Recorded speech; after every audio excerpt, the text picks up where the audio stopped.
Bonjour à toutes et à tous, bienvenue dans notre émission Les Invités de Georges. Et aujourd'hui, j'ai le plaisir, et nous avons le plaisir d'ailleurs de recevoir un homme au parcours riche, atypique, passionnément humain. Pendant 35 ans, il a été une voix, un visage bien connu du paysage audiovisuel, et notamment sur la télévision régionale FR3.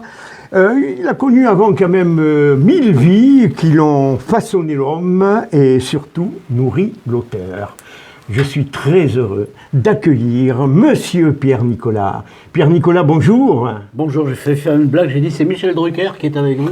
Ah non, je n'ai pas le talent, hélas, de Michel Drucker. On aurait bien voulu, hélas. Bonjour en tout cas, bonjour. Et voilà. Merci pour ces mots en introduction. J'imagine que le fiel viendra plus tard, mais pour l'instant tout va bien. Il n'y a pas de fiel ici, on est uniquement entre amis, Pierre, et d'ailleurs, on a eu le plaisir de vous recevoir il y a 5 ans de ça. C'était pour l'anniversaire de l'AZF, pour les 20 ans. Et voilà. Et donc, avant de mieux vous connaître au travers de vos livres, la mélodie du boomer et le visiteur du soir. Alors, la mélodie du boomer en opus 1 et opus 2, on va expliquer tout cela dans quelques instants. J'ai le plaisir de vous présenter nos autres invités, et tout particulièrement, c'est pas mon invité, c'est un permanent de l'émission, notre intervenant culturel, historien, c'est Guy Rodriguez. Bonjour Pierre, bonjour à tous. Et Guy, bonjour. Et bonjour, forcément Georges. Il s'appelle Georges. Il s'appelle Georges. Ah, tu allais oublier mon prénom, là. Non, j'allais dire le nom de famille, mais bon. Toujours un plaisir de te connaître. C'est un plaisir. Donc ça fait 60 ans qu'on se dit bonjour. Donc, oui, presque. On peut continuer encore quelques années. Ne dis pas l'âge. Et bonjour aussi à nos accompagnateurs. Voilà. Je suis très heureux. On est très heureux d'accueillir 2 artistes de talent de la région. D'une part, Bernard Delcroix. Bonjour Bernard. Bonjour tout le monde. Bonjour. Très heureux d'être là. À vos côtés, Jamel, musicien, chanteur également. Alors Bernard, avant de commencer l'interview avec Pierre, pour mieux te connaître, également, on se tutoie et on se connaît quand même. Ça y est. Nous sommes tu as un parcours, voilà, absolument. Tu as un parcours aussi atypique. Tu as eu plusieurs vies. Oui, j'ai fait plein de choses dans ma vie. Je suis heureux, bien sûr, de les avoir faites. Parce que peut-être un petit peu de chance, c'est pas donné à tout le monde. J'ai eu un métier que j'ai épousé pendant 44 ans, plus longtemps que mes épouses. Tu avais une société.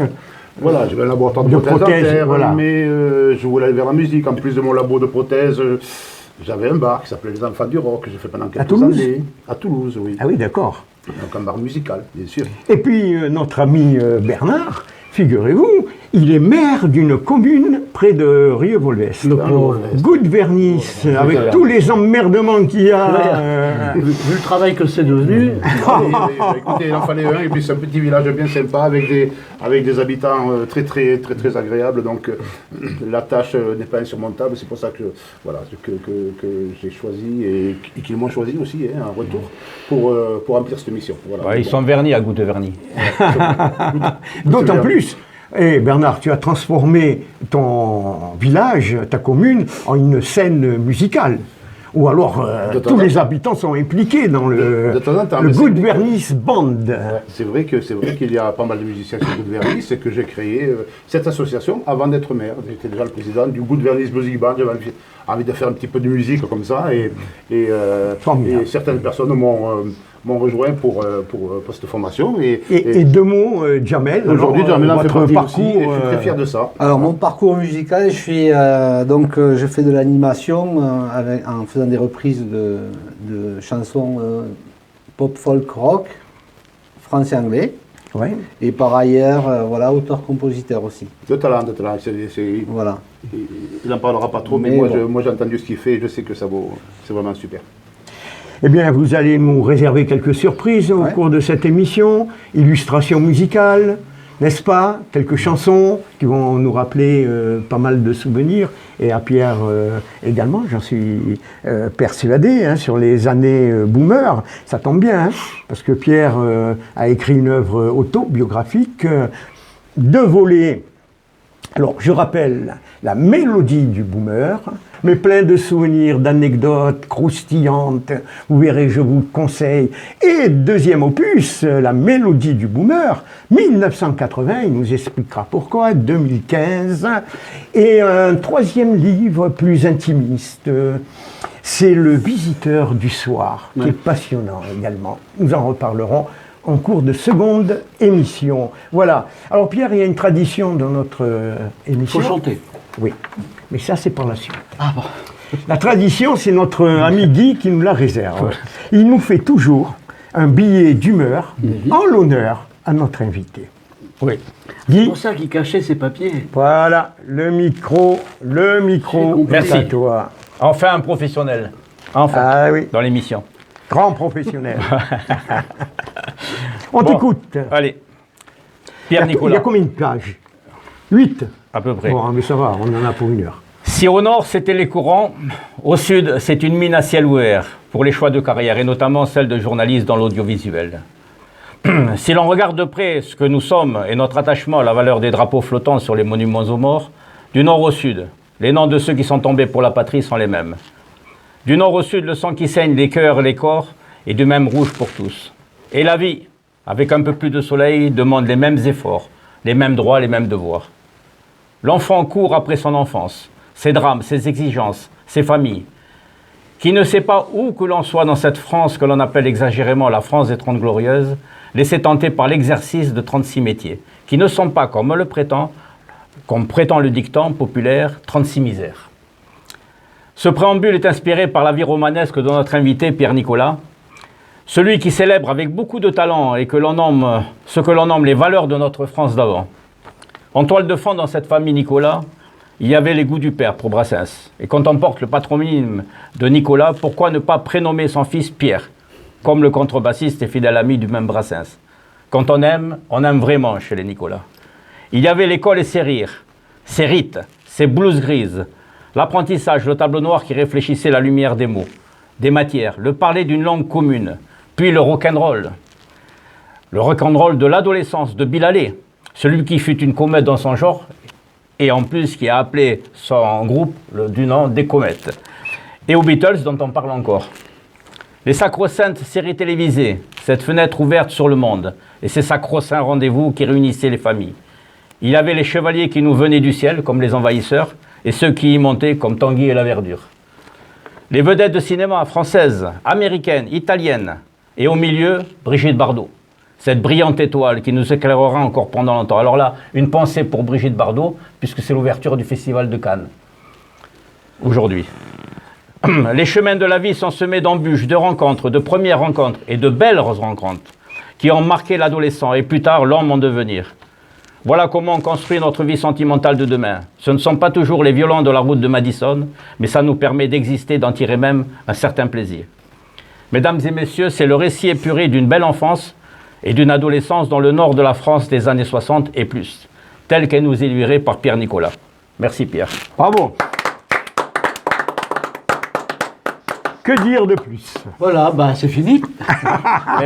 Merci C'est pas fini. Merci d'être venu. Merci.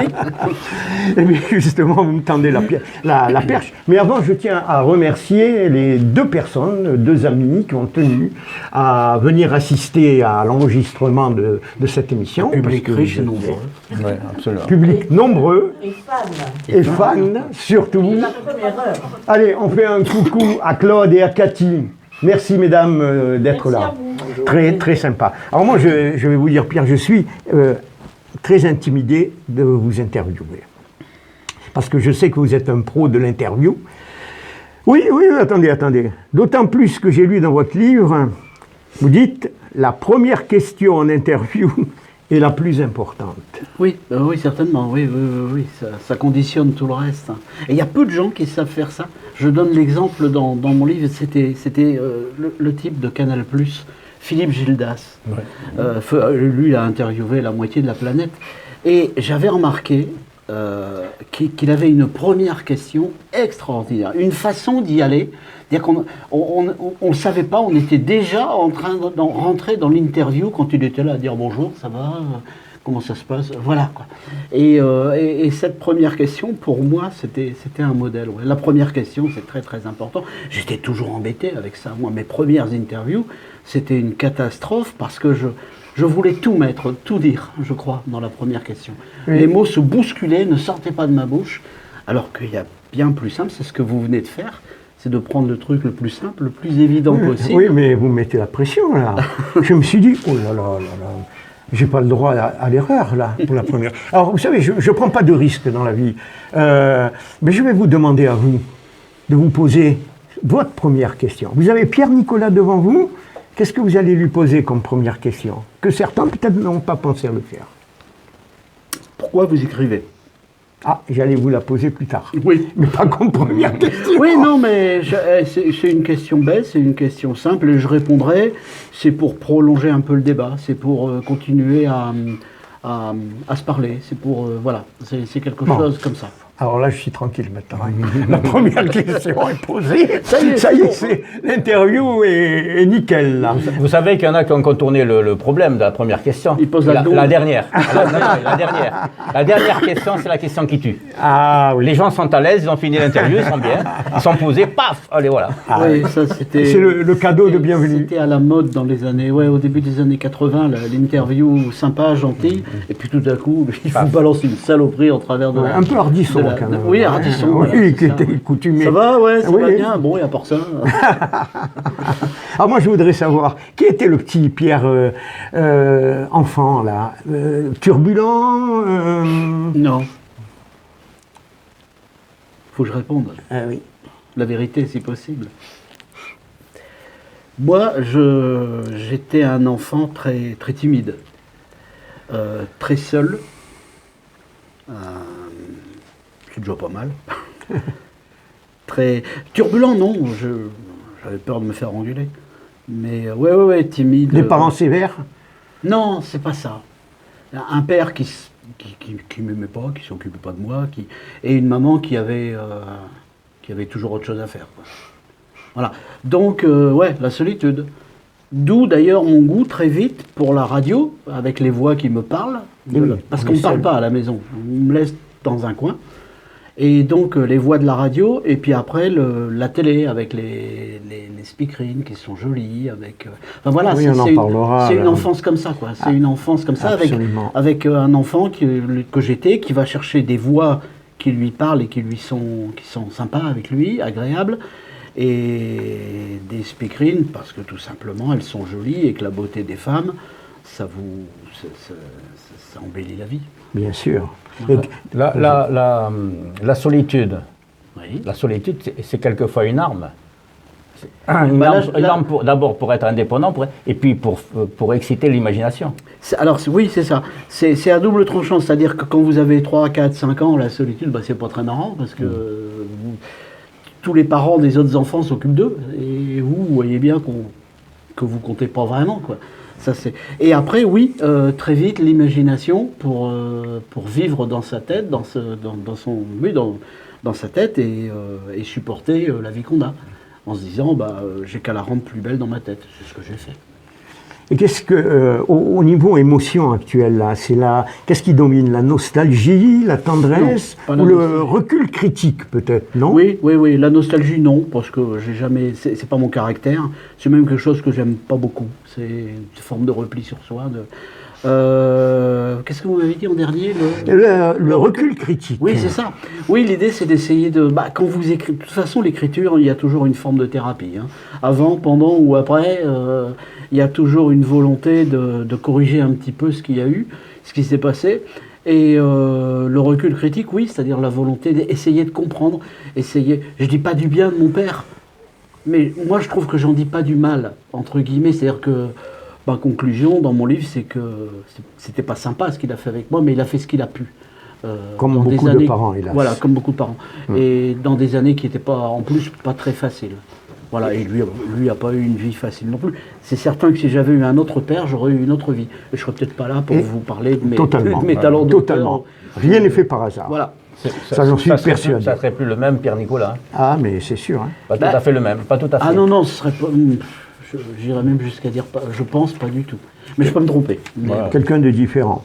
Ah, est-ce que vous avez découvert quelque chose que vous ne connaissiez pas de vous en écrivant ces livres? Vous avez découvert quelque chose? de moi, Oui. que je pouvais écrire. Ça, c'est la première chose. C'est-à-dire, en fait, quand je ne sais pas si autour de nous, quelqu'un qui s'est lancé dans l'écriture un jour ou l'autre. Notre ami Voilà. Guy. Moi, au début, je pensais en être incapable. On me disait, ah bah ouais, mais c'est facile pour toi, tu es journaliste. Bah non. Moi, j'étais journaliste radio et télé, j'écrivais rien, quoi. À partir de quel âge vous êtes lancé dans l'écriture? Ah, mais c'est récent. Je m'en doutais. C'est tout récent. J'ai 71 ans, j'ai dû commencer à écrire vers 60. C'est pas difficile, il y a 2 ans, quoi. Oui, il y a 2 ans. Alors le Oui. déclic, Alors, ça se passe, assez curieusement, ça se passe sur Facebook. Ça, je le dis, parce que c'est vrai. qui a été un vecteur de communication. Alors, là. ça a l'air un peu stupide à raconter comme ça, mais sur Facebook, vous êtes vite renseigné. Si ce que vous avez écrit dans un post, on appelle un post, intéresse les gens ou pas. Il y a les likes, il y a une sorte de compteur, Oui. et vous voyez vite qu'un truc que vous avez écrit, vous êtes vachement fier, vous avez fait une super blague, vous avez trouvé une belle photo, vous l'avez commenté, etc. 3 likes. Et puis un jour, vous écrivez un truc, et moi, c'était un souvenir d'enfance, etc. 15, 25, 35, 50, 100. Voilà. Et je ne fais pas la course au like. Je ne faisais pas la course au like. Mais je me suis bien rendu compte qu'il se passait quelque chose. C'est un baromètre.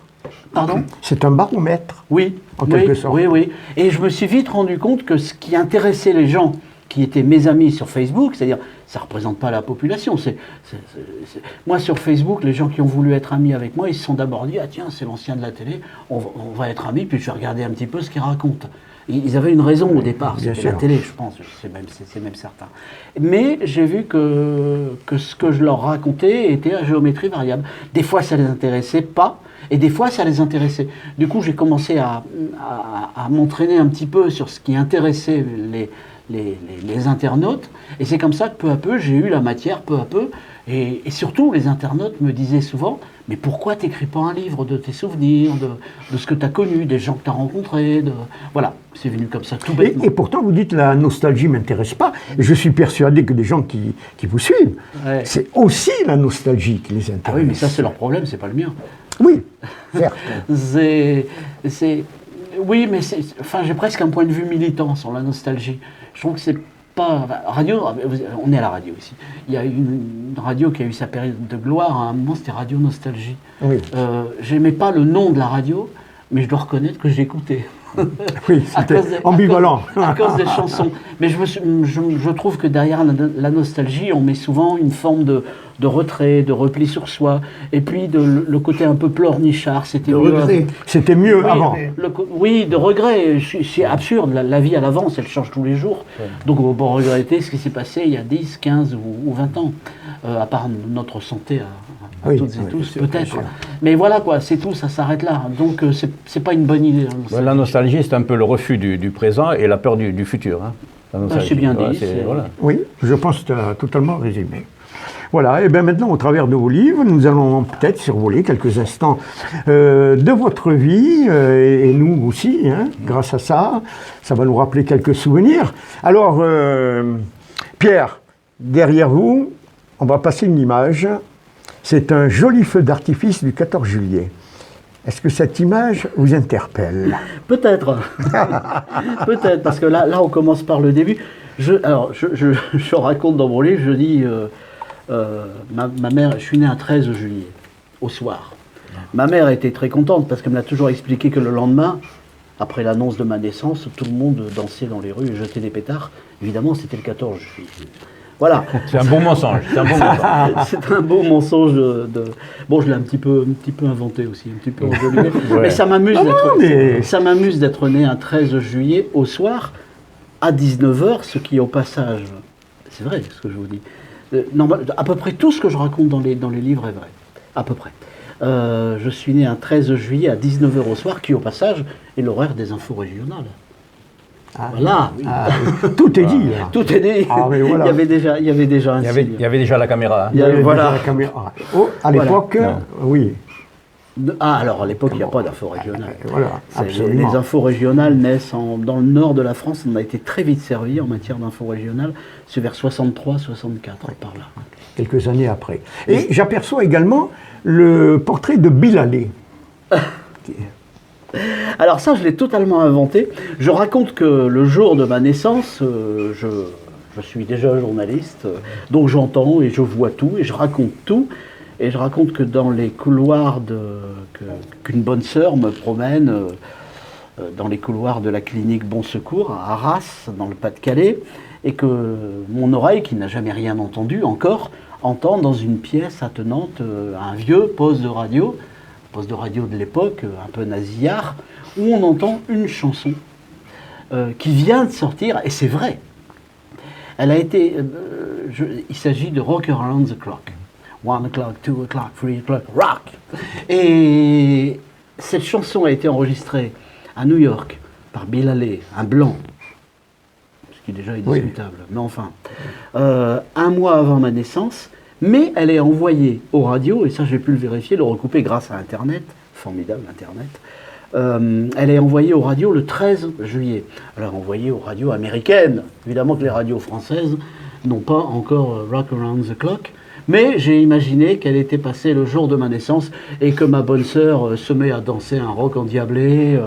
Les internes arrivent du fond du couloir. Enfin, je raconte tout un délire sur. Alors, ce qui est amusant, puisque j'ai des gens qui sont passionnés par la musique à côté de moi, c'est que comme souvent, cette chanson, Rock Around the Clock, qui est fondatrice du rock, du mouvement rock, n'a eu aucun succès pendant 1 an. Elle n'a du succès que lorsqu'elle est accolée comme musique de film au film Graines de violence, qui sort en 1955 et qui raconte de façon la jeunesse américaine.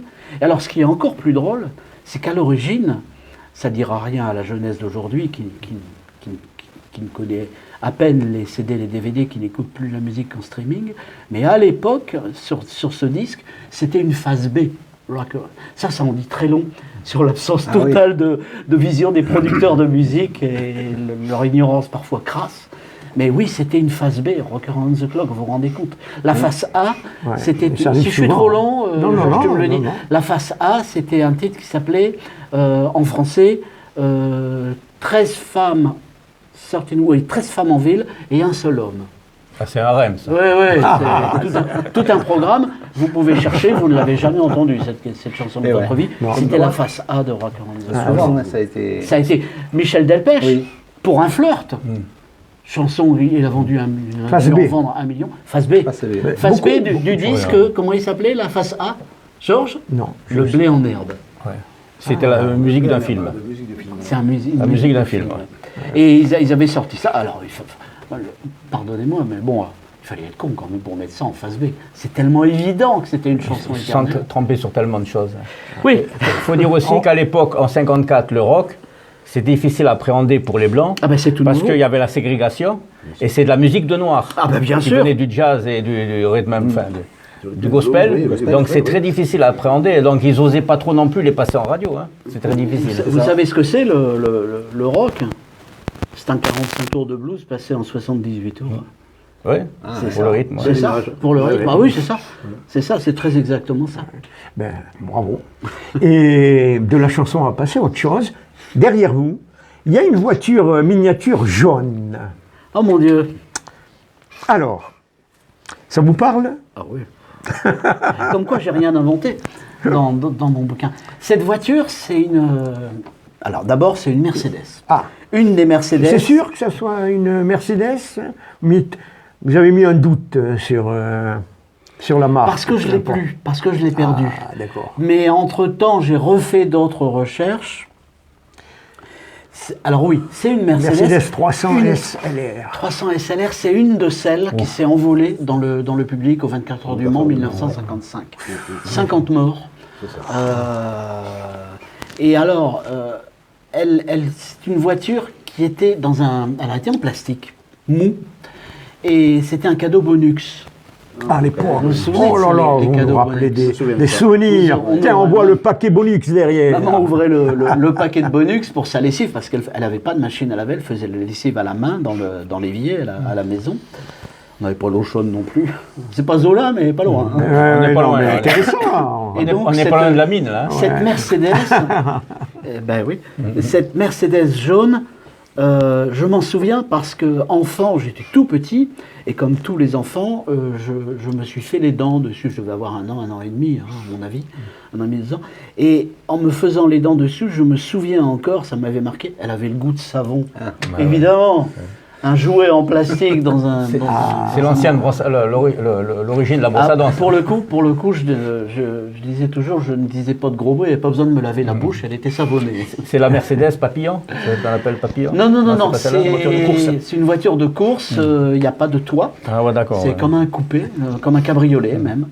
Et c'était les voitures à l'époque les plus puissantes. Et voilà, je me souviens de cette Mercedes, oui, je me souviens de son... Et pourquoi on a mis une photo de voiture? Parce que vous êtes un passionné de voitures et de motos également. Je suis un enfant des années 50. Et c'était impossible dans les années 50 de ne pas se passionner pour les voitures. Bon, on était 30 élèves dans ma classe. Il y en avait 3 qui aimaient la musique comme moi et 2 qui, comme moi, aimaient les voitures. Mais ça fait rien. Des 30, je suis le seul à passer aujourd'hui à la radio, donc je peux dire ce que je veux. Mais effectivement... C'est pas bien d'avoir supprimé les autres quand même. Eh oui, d'avoir bagnole- éliminé. La bagnole, comme la télévision, la bagnole était quelque chose. Je dirais que c'était une promesse de bonheur. Et je dirais que les deux, la bagnole comme la télévision, sont des promesses qui n'ont pas été tenues. Seule la moto est restée une promesse de bonheur parce qu'on a encore aujourd'hui en moto le bonheur, la liberté, le plaisir. Le même état d'esprit. Le même état d'esprit. même état qui n'a d'esprit. pas changé. Pour le reste, aussi bien la télé que la voiture, c'est devenu un cauchemar. Ah, on en parlera dans la seconde émission avec Plaisir. avec l'autre opus. Il y a une autre photo que je souhaiterais vous montrer.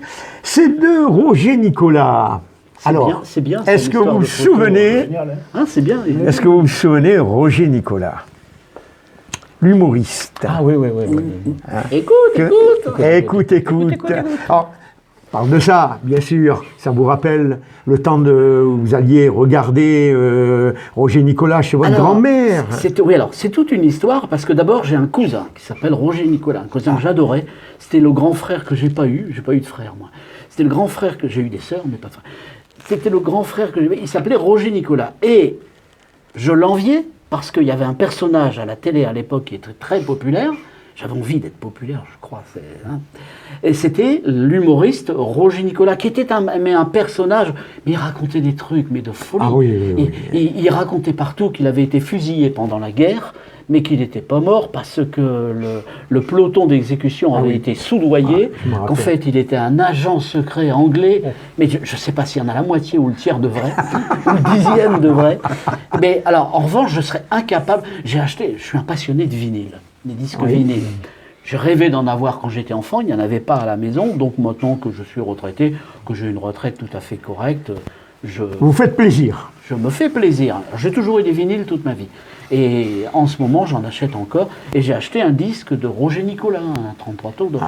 C'est pas terrible. Il raconte des blagues, mais c'est interminable. Ah oui. Alors aujourd'hui, les blagues, c'est 10 secondes. Lui, il fait 10 minutes avec. Alors Robert Lamoureux, oui. Au moins bien. Robert Lamoureux était plus moderne, entre guillemets. D'entrée, c'est il a tout de différent. suite- il a C'est tout de différent. suite été un humoriste plus moderne. Il a mis au goût du jour l'humour. lui. Roger Nicolas, on était encore dans l'ancienne école. Oui, vous parliez même de Pierre Rep. Ah bah lui, Un bah non. bégayeur, alors. Attendez, non, mais Pierre Rep, c'est un mythe pour moi. Ah. J'écoutais beaucoup la radio. Ça m'a rappelé beaucoup de souvenirs. J'ai déjà expliqué pourquoi. Et un jour, j'entends Pierre Rep à la radio, je ne connaissais pas, j'avais 5, 6, 7 ans, je ne connaissais pas. Et je l'entends à la radio, il racontait une histoire, la recette des crêpes ou la machine à laver de sa femme ou je ne sais pas quoi. Déjà, c'était un peu drôle. Et tout à coup, il se met à bégayer en pleine histoire. Et moi, je croyais que c'était pas fait exprès. Je ne savais pas que c'était un bégayeur professionnel. Quel talent. Et ça m'a fait rire. Mais j'ai ri. Je me revois, je devais avoir 5-6 ans, mais je me revois en train de rire en écoutant ce type. Et je ne savais pas qu'on pouvait être drôle. D'abord, je Je ne savais pas toujours que la vie pouvait être drôle. Mais là, je ne savais pas qu'on pouvait être drôle en bégayant. Ça, je me suis dit, mais c'était... Et surtout, après, ma grand-mère ou je ne sais pas qui m'a expliqué que non, que c'était un truc, c'était un sketch. Mais j'aime des trucs plus récents. Hein. Oui, Parce non, que là, non, vous mais en mettre deux de suite. je fais d'une manière chronologique. Hein.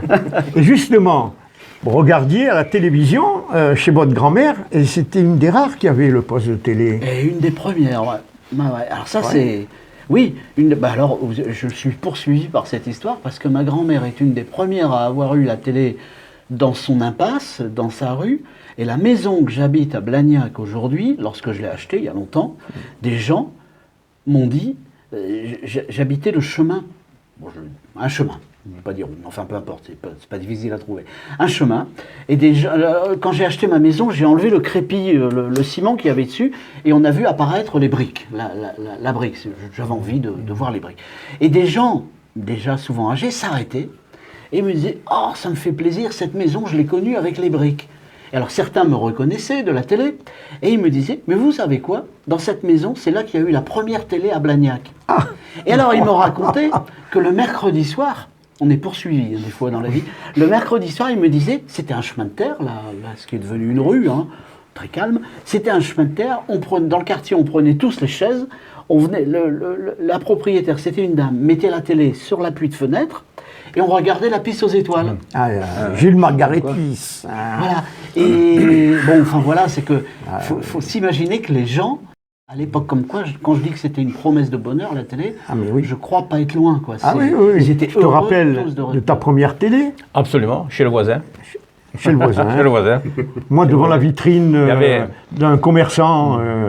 Ceux d'en face, sur le palier, c'était au théâtre ce soir, j'allais le voir. Et la piste aux étoiles, c'était au rez-de-chaussée. Ah, la piste aux étoiles, combien à Muret-Nord, là. Magnifique. Roger Lanzac. Roger Lanzac. Moi, je me souviens, mes parents... Et Zavata. Zavata, Achille. On en parlera d'autres Et films après. l'orchestre de Bernard Hulda. De Bernard Hulda, à l'époque.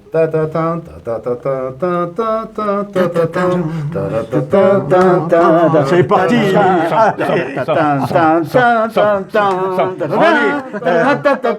La piste aux étoiles. Voilà. En direct. Bravo. En direct live. Hein. En direct live. Et c'était pas préparé. Hein. Ah non, pas du tout. Moi, je me souviens, mes parents avaient mis sur l'écran un filtre. Oui. En haut, bleu. Pour pas que ça abîme les yeux. Rose, pour faire la télécouleur. Non. Oui. Mais ça je suis donnait sûr une que c'est vrai. Ah, mais je on vous se dit, assure. nous dire une bêtise, je suis sûr que c'est vrai. Parce qu'à l'époque, à une Mais je époque, vous assure. il s'est vendu un filtre comme ça. Oui. Vous le colliez sur l'écran. Exactement. C'était bleu en haut pour symboliser le ciel. Parce que la moitié des images dans les films, on voit le ciel. Rose. Et à voilà. peu près, et marron pour faire la terre. On regardait les westerns, mais ça coulait parfaitement avec les westerns. Avec les westerns, ça allait bien. nous faisait rêver. Ça doit rappeler pas mal de choses, là. Bon, allez, on tourne une autre page. Et tiens, justement, j'aimerais vous citer. Votre livre, vous dites « Mes souvenirs sont plus une douce mélancolie qu'une plainte amère. » Oui, je dis ça quelque part. Alors là, vous me prenez plus. C'est une phrase. Hein, une phrase. J'ai trouvé très jolie. Une douce mélancolie. Je voudrais pas être pris à nouveau. J'ai un peu dit, mais je voudrais pas être confondu avec quelqu'un, avec le côté c'était mieux avant. Oui, voilà quoi. Ancien oui, combattant. mais vous l'avez très bien. Voilà. La mélancolie, c'est différent que la nostalgie. Oui, il y a un peu, dans la mélancolie, il y a de la poésie. Enfin, moi, j'essaie d'en mettre. Totalement. Il y a, oui, voilà, c'est ça. Oui. Merci, Georges. C'est bien. Bon, là, c'est bon. On referme, c'est bon. Là, maintenant vous avez dit ça, c'est bien.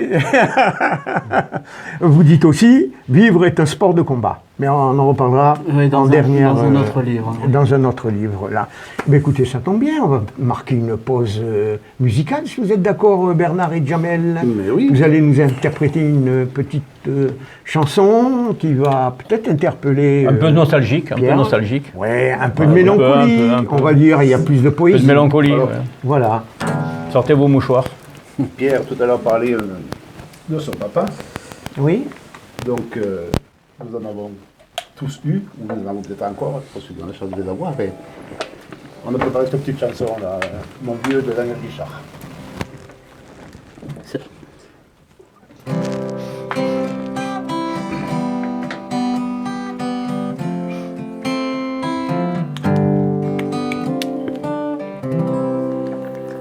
dans son vieux par-dessus râpé, s'en aller l'hiver, l'été, dans le petit matin frileux. Mon vieux, il y avait qu'un dimanche par semaine, les autres jours c'était la graine qu'on allait gagner comme on peut. Mon vieux, l'été on allait voir la mer, tu vois c'était pas la misère, c'était pas non plus le paradis. Et ouais, tant pis. Dans son vieux par-dessus râpé, il a pris pendant des années le même autobus de banlieue. Mon vieux, le soir en rentrant du boulot, il s'asseyait sans dire un mot, il était du genre silencieux. Mon vieux, les dimanches étaient monotones, on ne recevait jamais personne, mais ça ne le rendait pas malheureux. Je crois, mon vieux, dans son vieux par-dessus râpé, les jours de paye quand il rentrait, on entendait gueuler un peu, mon vieux.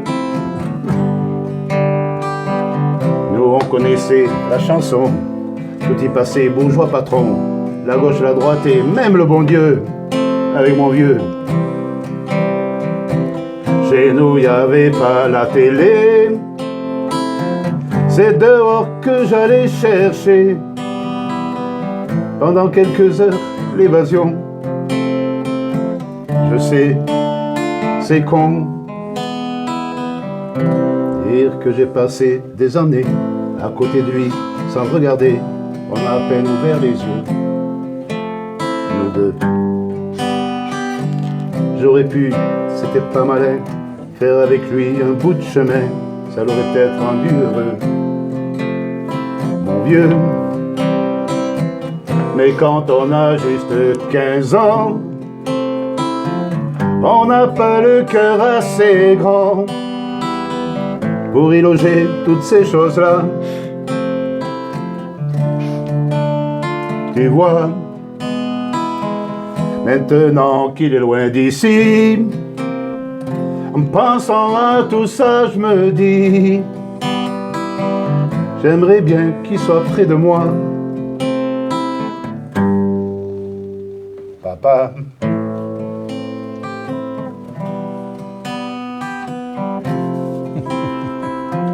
Bravo! Bravo. Bravo.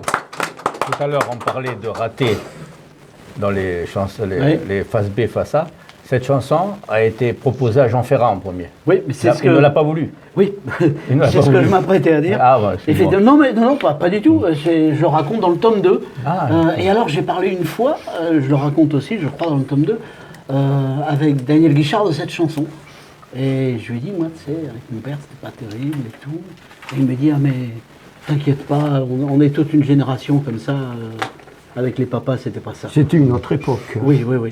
Voilà. On a senti quand même beaucoup d'émotion à travers l'interprétation de cette chanson. Alors, si Pierre tu te l'es a quelques petits approprié. soucis avec le sien, c'est voilà, c'est chacun sa vie. Moi, je n'ai pas eu la chance de l'avoir longtemps. J'avais 12 ans quand il a disparu, donc j'ai oui. pas pu, pour d'autres raisons, avoir de vraies relations, voilà, et beaucoup d'échanges. Voilà.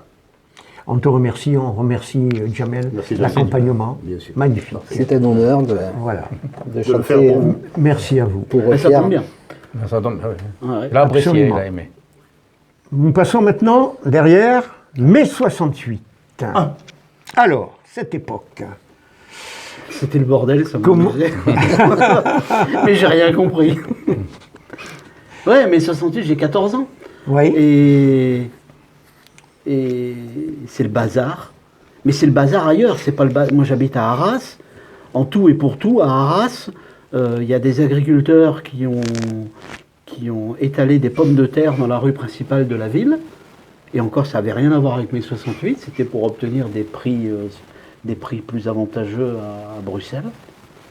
S'il y avait déjà ces soucis-là. Oui, déjà. Mais, Ils étaient mais, précurseurs. mais à Arras, mais zéro manif, il n'y avait pas d'étudiants de toute façon, il y avait donc Paris. rien. rien. Mais une vie quand même. On a eu un colleur d'affiche je pense de la CGT ou du PCF qui a été tué par des fachos. À l'époque, on disait des fachos. Moi, je dis toujours des fachos. Bon, le mot est moins répandu maintenant, mais j'ai appris comme ça. Oui, qui a été tué en collant ses affiches, 2 balles dans le dos. Ah oui. Mec je crois du SAC, du service d'action civique. Mais je ne suis pas certain. Voilà. Mais bon, ça a été une révolution sociale. Il y a... Pardon, un désordre organisé, c'était. Peut-être. Mais c'est surtout aussi une révolution culturelle, musicale. Vos goûts musicaux, justement, à l'époque. Ah bah, c'est l'Angleterre, les anglo-saxons. M'en douter. Mais j'ai du mal, parce qu'à la maison, il n'y a pas de tourne-disque, dans mes poches, il n'y a pas d'argent de poche. Alors c'est curieux, hein, parce que vous êtes amateur de musique, et il y a un petit transistor. Oui. Et oui, mais le Non, transistor... Georges, désolé, des postes à lampe, il n'y a pas de transistor à l'époque. La transistorisation est arrivée beaucoup plus tard. Autant pour moi. 68, aussi quand même. Si, 68, Ah, le transistor, ouais, là, ouais, oui. Il n'y avait pas le poste à galène. Non, mais alors je vous dis ça parce que j'ai souvenir qu'à la maison, on avait un magnifique poste, qui est un poste à lampe. Ouais, Attendre bien que sûr. la lampe chauffe. Ah bah Ouais, mais à goutte de vernis, c'est. Un goût de vernis, c'est perdu dans la Non, ils montagne. n'avaient pas l'électricité. Il y avait pas ah oui, Il pédalait. Je ne plaisantais pas que souvent. Dans souvent le Nord, il y avait la possibilité de réceptionner Radio Caroline. Alors, on ne l'entendait pas. Je l'ai longtemps cherché. Alors oui. Ici, on ne pouvait pas. Hein, ici, Je l'ai longtemps cherché, Radio Caroline. C'était des émissions de radio qui se faisaient depuis un bateau en face de la Norvège. Mais oui. Il y a eu un film. Ils émettaient là. ouais. Et, parce que c'était très compliqué à l'époque, la radio en France. Il y avait la radio d'État et ce qu'on appelait les radios périphériques. Pourquoi périphériques? Parce qu'elles avaient leur bureau en France, mais leurs émetteurs étaient situés au Luxembourg, en Andorre, c'est-à-dire autour, en périphérie, en périphérie de la France. Avec la même mise politique, toujours. Tu parles, c'était... Voilà. Et donc les radios passaient des musiques que j'aimais, mais elles les passaient que quand elles voulaient, quand ça les arrangeait, et pas très souvent à mon goût. C'est-à-dire qu'à l'époque, la radio, c'est les roucoulades de Dario Moreno, voilà. Et on n'entend pas King Crimson, on n'entend pas les Rolling Stones, on n'entend pas les Beatles, on n'entend pas tout ça. D'où l'intérêt d'avoir des bons copains, comme moi, qui avaient des 45 tours. Alors je ramenais le 45 tours à la maison et là je le regardais, puisque j'avais pas d'électrophone. je me souviens, je ramenais les 45 tours, je les regardais, je les retournais dans tous les sens, je notais les noms du producteur, de l'auteur de la chanson, je regardais le disque avec une lumière spéciale, qu'est-ce qu'il y avait décrit à la fin, entre deux sillons, etc. C'est les matrices Quelle époque. des fabricants. Mais voilà, quoi, j'ai commencé par regarder la musique avant de l'écouter, de pouvoir C'est l'écouter. ce qui nous permettait d'avoir une culture musicale. C'est-à-dire quand on allait acheter, si vous me permettez, un vinyle, un 33 ou 45, on tournait derrière, on savait qui l'avait écrit, qui avait composé, quel était le studio, qui était le musicien, tout ça c'est fini aujourd'hui. Vous écoutez une musique, C'est vrai, bonne réflexion. Vous écoutez, voilà, avec la musique en streaming, moi j'ai une belle collection, je ne pas une collection, c'est un entassement de vinyles, et j'apprends plein de choses. Il y a eu un artiste, alors ça dira rien à la jeunesse d'aujourd'hui, mais il y a eu un artiste qui s'appelait Cat Stevens. Bien sûr. Il a fait une chanson magnifique qui s'appelait Lady d'Arbanville. Tung, tung, tung, My tung, Lady tung, d'Arbanville. Voilà. Et ben, quand vous... Vas-y. Je sais pas, peut-être. Faut que je cherche un petit peu les notes. Cherche là. Et sur la pochette, vous découvrez qu'il y a un type qui joue de la flûte sur le disque, My Lady d'Arbanville. Oui, c'est ça.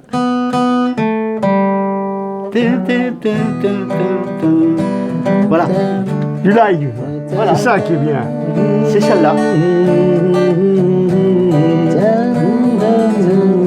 Ça suffit. Et donc, sur le disque, je vais y arriver, vous lisez les notes de pochette et vous découvrez qu'il y a un type qui s'appelle Peter Gabriel qui jouait de la flûte sur ce disque de Cat Stevens. Et il n'y a que si vous avez, comme moi, le disque, avec la pochette et que vous pouvez le savoir. Voilà. Et moi, je trouve ça quand même passionnant de voir que Peter Gabriel est déjà... Bah oui, bon, voilà, ils sont tous les deux anglais, ils traînent dans les studios, il a une créativité de folie, mais enfin, quand même, Formidable. Peter Gabriel. Peter Gabriel. Voilà, passionné de musique, passionné de cinéma également. Et d'ailleurs, vous êtes cinéphile. Et Alors, il y a quelque chose, non, mais quelque chose qui m'a retenu mon attention. Vous dites, dans le cinéma, le bien est plus compliqué à mettre en image que les films violents. Et là, nous touchons à notre société de violence actuellement. Oui. La route de Madison. Je me paye, bah oui, voilà. La route de Madison pour comprendre qu'ils s'aiment tous les deux et qui se met à pleurer. Non, c'est elle ou c'est... Oui, c'est lui. Non, c'est elle. C'est elle qui se met à pleurer quand elle est dans sa voiture au croisement. À la fin. Et après, elle jette ses cendres. Il faut 2 heures de film pour que ce plan-là ait un sens. Vous comprenez? C'est Marek Alter qui m'a appris ça. Un jour, j'interviewe un philosophe, Marek Alter, juif, et on papotait, et voilà, et il me dit, montrer le mal, ça va beaucoup plus vite. Et donc, parce que je lui disais, mais pourquoi il y a le mal partout comme ça dans les séries? Bon, ma question était intéressée, je savais où j'allais en lui posant ça. Mais il me l'a très bien répondu, il m'a dit, mais le mal est tellement présent dans les films, la violence, etc. aujourd'hui, parce que ça coûte beaucoup moins cher à filmer que le bien. Vous voulez filmer le mal, un coup de feu tiré dans le noir, une flaque de sang qui s'élargit, ça y est. Pas besoin de dialogue. Hein. Voilà, pas besoin de dialogue, ça dure 5 minutes, et ça coûte surtout 5 minutes de film. Vous comprenez? Vous voulez montrer le bien, mais ça coûte beaucoup plus cher. Parce qu'il y en a pour un quart d'heure, 20 minutes à montrer, une demi-heure. Une scène d'amour, il y a au moins 20 minutes d'écriture. Hein. On va dire ça, Ça dépend de... Sentimental, hein, on est dans le sentiment. Non, mais pour terminer l'émission, il y a une petite surprise. D'accord. Ça dépend de quel cinéma on parle aussi. Mais bon, voilà. Il y avait les cinémas X à l'époque. Je ne connais pas. C'était le... mais il faisait une scène d'amour sur un jet d'encre, c'était à l'époque. Donc, vous citez aussi American Romance. Ah oui, c'est marrant que vous parliez de ça. Les péplums, soleil vert, alors là. Ouais. American, je raconte American Romance. Allez-y, 2 secondes, on a encore. C'est la première fois de ma vie que j'ai... Alors, je commençais à être journaliste, j'avais été mécanicien. Mécanicien, à l'époque, je gagnais en gros 1000 francs par mois. Je deviens journaliste, alors je faisais des piges, ce qu'on appelle des piges, à 5h du matin, à Strasbourg, à la radio. À l'époque, FR3 faisait encore de la radio. Il en refera bientôt, vous verrez. Et je commence à gagner comme journaliste, et je travaille un mois, je suis payé 5000 francs, au lieu de 1000 francs comme mécanicien. Tout ça en 6 mois. En 6 mois de temps. C'est une révolution pour moi. Et je commence donc à vivre comme tout le monde, bien, correctement. Et mon premier geste, ça va de m'acheter un magnétoscope d'occasion, pas neuf. Pas exagéré non plus. Ne rigolons plus. L'histoire du film American Romance, qui est un film américain juste de l'après-guerre, 46-47, qui raconte l'histoire d'un immigré polonais aux États-Unis qui va construire des bombardiers pour aller bombarder l'Allemagne nazie. Donc ce film-là n'a pas grand intérêt, mais je m'en souviens parce que c'est le premier film que j'ai enregistré la nuit sur mon magnétoscope. C'est-à-dire que je me suis couché, j'ai programmé le magnétoscope. À l'époque, il fallait Bac+8 pour programmer un magnétoscope. Je programme mon magnétoscope. Ça passait le vendredi soir au Ciné-Club. C'était après l'émission Apostrophe, présentée par Bernard Pivot. Il y avait les dossiers de l'écran, mais c'était après. Il accueillait à la fin un type avec des lunettes, un amoureux du cinéma, qui racontait le film qui allait passer. Et donc, j'enregistre le film. Et c'est un souvenir béni pour moi. Je vais me coucher, je dors, le matin je me réveille. Premier geste, je regarde si le magnétoscope a tourné pendant la nuit. Évidemment, il avait tourné. J'appuie sur la touche play. Ma copine dormait encore. J'avais une copine à l'époque. Elle dormait encore. J'appuie sur la touche play. Et je vois apparaître le générique du film. Mais un bonheur, un plaisir. On racontait qu'Hitler, dans son nid d'aigle, avait un projecteur 36 mm avec des films. Et c'était, moi, dans ma tête d'enfant, c'était resté une forme de richesse absolue de pouvoir avoir une cinémathèque à domicile. Moi, je suis d'une génération, je croyais ça impossible. Et là, je te retrouve enregistré chez moi, sur mon magnétoscope, un film. Et vous savez ce que j'ai fait? J'ai appuyé sur la touche stop. Je me suis dit, ce bonheur est trop grand, il faut absolument que je le vive avec ma chérie de l'époque, avec truc et machin. On s'est séparés, J'ai jamais vu le film. Belle anecdote. Aïe, aïe, aïe. À 5 000 francs par mois, les femmes n'ont pas de jugeote. Hein. Eh, écoute, Allez, on regarde quelques photos. Le journal de Mickey, on voit David Vincent, les envahisseurs. La R8 Gordini, là on rentre dans les voitures. La 2 chevaux, la Dauphine, on aperçoit. Et le journal de Mickey, ça c'était intéressant. c'est un drame. C'est un drame. C'est mon journal d'enfance, comme tous les gosses de l'époque. Et un jour, mon père, sans me le dire, a décidé d'arrêter l'abonnement. Oh, la rupture. Alors là, la Voilà, rupture, ça, alors, ça a été- c'est violent ça. Il arrivait le jeudi. Le jour des enfants, c'était le jeudi, pas le mercredi. Eh oui, C'était le c'est jeudi. vrai. C'était le jeudi. Il arrivait le jeudi et je guettais le facteur. Et ce jour-là, le facteur n'a pas mis le journal de Mickey dans la boîte aux lettres. Et ma mère rentre à midi. Maman, il n'y a pas Mickey, il n'y a pas Mickey, il n'a pas mis Mickey. J'étais malheureux. On venait de déménager dans une maison que je détestais. Ah oui, il y avait tout là il y avait tout pour vous plaire là. Ouais. Et j'ai appris après que c'est parce que mon père... Et alors, il avait décidé que c'est parce que j'étais trop grand, je devais avoir 9 ans, comme si à 9 ans, on ne pouvait pas lire Mickey. Et moi, Mickey, c'était mon seul ami. Vous voulez que je vous raconte une anecdote ? Rapide. Vous savez comment s'appelait le dessinateur de Mickey en France ? Mickey, c'est américain. Mais dans chaque pays européen, il y a un dessinateur qui publie un truc, enfin qui dessine un truc qui s'appelle Mickey à travers les siècles. Il copie le trait de Walt Disney, mais il raconte une histoire propre au pays dans lequel il habite. Donc Mickey à travers les siècles, c'était Mickey en France à travers les siècles. Il fallait fatalement un dessinateur français pour des cinémas. Je repose ma question. À votre avis, comment s'appelaient les dessinateurs de Mickey en France ? L'intervenant C'est facile. culturel. Hergé. C'est Hergé. facile. Non. Souris. Non. Alors là, Il s'appelait Pierre Nicolas. non. Ouais. Pas vrai. Eh ben Et voilà. alors Ah, vous nous avez collé J'ai là. appris ça, mais très très Et longtemps c'est pas la après. famille. Pour en revenir à Mickey, ouais, ça a été un drame. J'adorais Mickey. Moi. C'était mon ami. Belle synchronicité là. On savait, Avec on savait que dans le Nord, Ah, il y a faisait pas de beaucoup- hasard. on Ouais, savait y a que dans pas le de Nord, il hasard. faisait beaucoup d'enfants, mais alors là, Ah là oui. Attends, en parlant d'enfants là, on va attaquer la dernière partie là. Juste malheureusement la première émission va se terminer dans quelques Je minutes. suis trop bavard. Hein. Et c'est bien, c'est bien. C'est bien. On vous a invité pour ça. Hein. Ah mais complètement. Vous nous enrichissez de vos anecdotes. On ne renie rien. On parle des barrios que nous voyons derrière. Alors, Barrios. vous étiez un peu amoureux de... Oh bah, du parles, on était quelques millions et à être amoureux de la c'est blonde. certain. La blonde des Barrios, La blonde. qui était brune au départ. Ouais. Je vous signale, jusqu'en Ah oui. 1958, ça je le sais grâce à Internet, elle était brune. Ils étaient drôles, les Barrios, c'était 3 clowns. Quand on vous Formidable. annonçait... Formidable. Mais les clowns, enfin... Là, on rend hommage aux clowns. Oui, alors voilà, bon, formidable, les clowns, le clown blanc, Oui, le truc, l'Auguste. machin. Moi, quand vous êtes enfant, vous en foutez de tout ça. Bien sûr. On vous dit, les clowns arrivent et vous savez que vous allez... Enfin, moi, quand les clowns arrivaient, et chaque année, il y avait ma mère était fonctionnaire à la préfecture. Chaque année, l'OCE organisait un spectacle de fin d'année pour les enfants des salariés, des fonctionnaires. Donc, j'y allais chaque année avec ma mère, ma soeur. On avait notre place en hauteur. Enfin bon, c'était toute une histoire, je ne peux pas vous la raconter ici. Et quand le présentateur, c'était un monsieur, je me rappelle, un visage rougeau, toujours très sûr de lui, etc. Quand il a annoncé les clowns, c'était tous les enfants qui étions dans la salle, on se mettait tous à hurler, parce qu'on savait qu'on allait rigoler. C'est le délire. Mais c'était un des rares moments de l'année où la jeune... C'est pour vous dire le poids social de l'époque. C'était un des rares moments de l'année, c'est pour ça qu'il y a eu mai 68.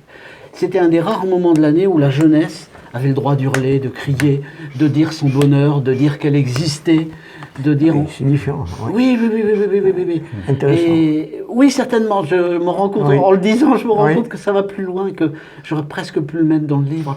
Mais oui, c'était un moment de liberté pour les enfants. Parce que les enfants des années 50, on a vécu, mais claque-muret. On n'a pas vécu heureux.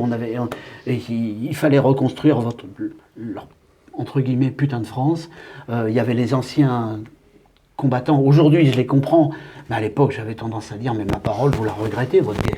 vous nous en parlez tout le temps, il y a autre chose dans la vie, il y a Johnny Hallyday, mais ça c'est des trucs de gosse. Surtout que de gosse, on vous a amené pour le 11 novembre avec... Oui, mais ça, bon, c'est ça, à la toute une- limite, j'aimais bien, je le raconte en détail. vous le hein. racontez, J'en racontais absolument. des pages entières, hein, Ouais. vraiment. Sur le 11 novembre de mon enfance, Oui. c'était pas triste, c'était juste que je comprenais rien, quoi. Et oui, alors en plus dans le Nord, on a eu des tueries mais épouvantables pour aller à Vimy pour s'emparer d'une côte. Mais il n'y avait rien. C'était juste un point de vue, un promontoire un peu. Mais Combien en il sont faisait tombés 7-8 000 morts par Oh là jour. là là. Par jour. La folie D'ailleurs, des hommes. ceux qui ne l'avaient La pas fait la folie. guerre, on parlait plus que ceux qui l'avaient fait, hein, parce que ceux qui avaient vécu les horreurs, Bah, au moins, ils étaient là- ils les étaient là horreurs, pour le dire.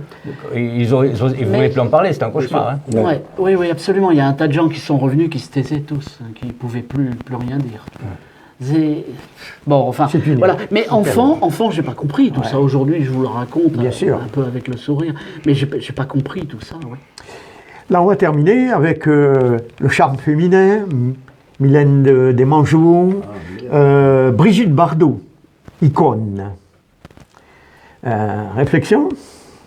Un commentaire? Ah non, il est très. Il y a du cul, il y a un peu de cul dans le bouquin.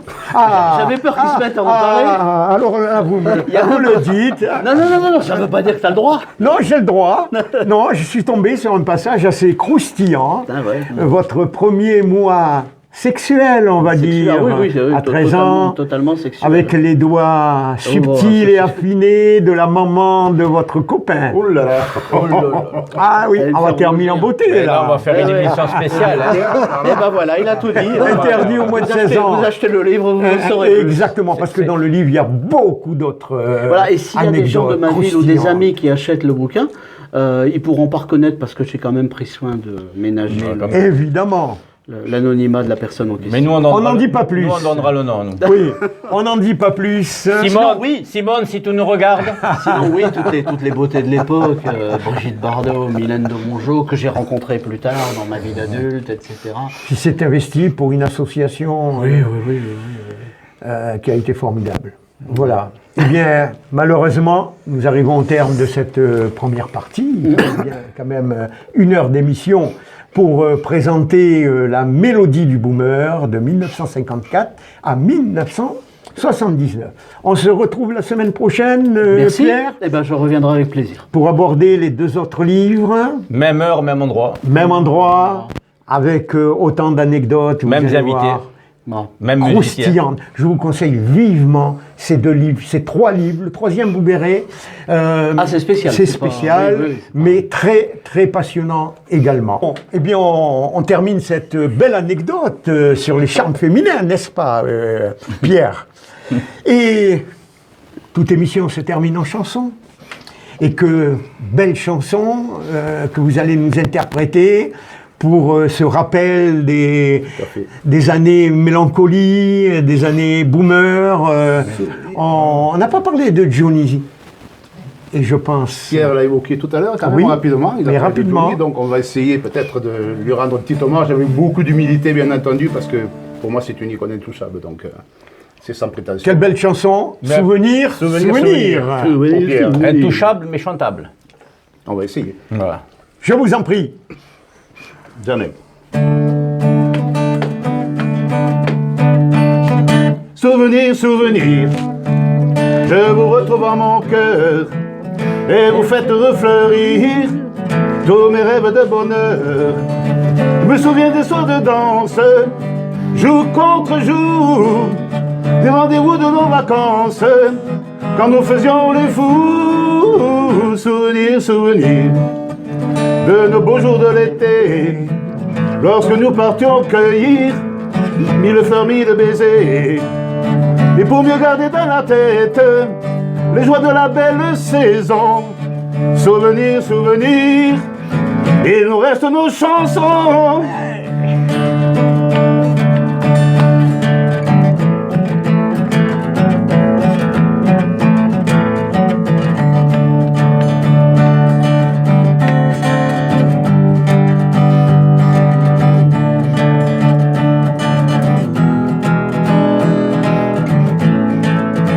Souvenir, souvenir, quelque part dans le matin, où le soleil semble rire tout le long de nos chemins. Nous n'avions qu'au fond de nos poches qu'un peu d'espoir, mais nous partions comme Gavroche, le cœur assez bavard. Souvenir, souvenir, vous revenez dans ma vie, illuminant l'avenir lorsque mon ciel est trop gris. On dit que le temps vous emporte, et pourtant ça j'en suis certain. Souvenir, souvenir, vous resterez mes copains. Bien, bravo. Très bien. Bravo, bravo Jamel, bravo Bernard, belle Merci. Interprétation. Très bel accompagnement également. Ben, on vous remercie. Merci à toi Ouais, mais avec plaisir, également. avec plaisir, Guy, on moi, te ça. retrouve la semaine prochaine. Je reviendrai, je reviendrai. Également. Merci à nos autres la soupe est invités. bonne, on reviendra. Cathy et Claude.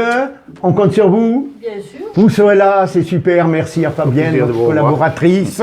Et merci à vous, Pierre. Il avait raison, Johnny, hein, sans la musique, c'était même pas la peine. Totalement. A cappella. Bon, on compte sur vous. Rendez-vous semaine prochaine et vous aussi, chers internautes et auditeurs, pour la seconde émission, second opus, qui va de 1980 à 2015 et vous verrez, c'est la partie audiovisuelle avec les coulisses de la télévision. Les années télé. Les années télé, on va dire, vous allez apprendre beaucoup de choses, vous allez avoir des tas d'anecdotes. Ne loupez pas cette deuxième émission. La semaine prochaine, on compte sur vous, portez-vous bien. Bye bye, merci à vous. Ciao. Les invités de Georges, une émission proposée et animée par Georges Tussin sur les ondes de Radio Axe Sud 105.1.